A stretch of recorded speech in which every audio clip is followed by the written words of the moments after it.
बीड हत्या प्रकरणातील आरोपी सुदर्शन घुले, सिद्धार्थ सोनवणे आणि सुधीर सांगळेला 18 जानेवारीपर्यंत पोलीस कोठडी.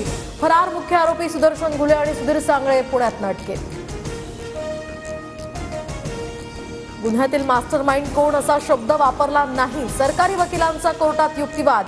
तर आरोपी सुदर्शन घुलेंसह सहकार्यावर मोक्का लागण्याची सुद्धा दाट शक्यता. बीड हत्या प्रकरणात सर्वपक्ष नेत्यांकडून धनंजय मुंडेंच्या राजीनाम्याची मागणी. तर मी म्हणत नाही, मात्र लोकांची सोय मुंडेंच्या बाजूनं. चौकशी पूर्ण होईपर्यंत त्यांना मंत्री ठेवू नका, धस यांची मागणी. संतोष देशमुखांच्या कुटुंबाला त्रास झाल्यास धनंजय मुंडेंना रस्त्यावर फिरू देणार नाही. देशमुख कुटुंबाला आलेल्या धमकीच्या पार्श्वभूमीवर जरांगेंचा इशारा. राज्यातील रस्ते जरांगेंच्या घरचे नाहीत. मंत्र्यांवर खालच्या स्तरावर बोलून जातीय तेढ निर्माण करणाऱ्यांवर कारवाई झाली पाहिजे. जरांगेंच्या या मुंडेंवरील टीकेनंतर सदावर्तेंचा निशाणा.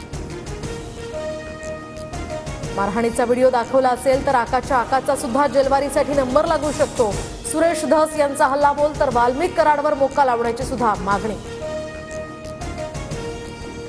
विष्णू चाटे हाच आका आणि तो आधीपासूनच तुमच्याकडे आहे.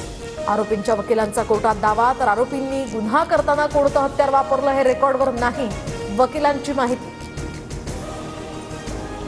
आरोपींना पश्चाताप नाही, तर त्यांनी देशमुखांची हत्या एन्जॉय केली. पोलिसांची केस कोर्टात माहिती.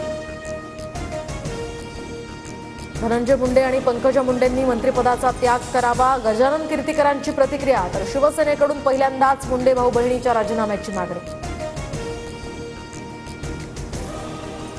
नाराज राजन साळवी आणि उद्धव ठाकरेंमध्ये पाऊण तास चर्चा. कोकणातील निकालावरून बैठकीत खडाजंगी.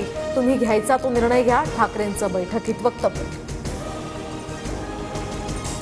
एकाच महिलेनं 2 योजनांचा लाभ घेऊ नये. लाडकी बहीण किंवा शेतकरी सन्मान योजना यापैकी एकाच योजनेचा लाभ घ्या, माणिकराव कोकाटेंचं आवाहन.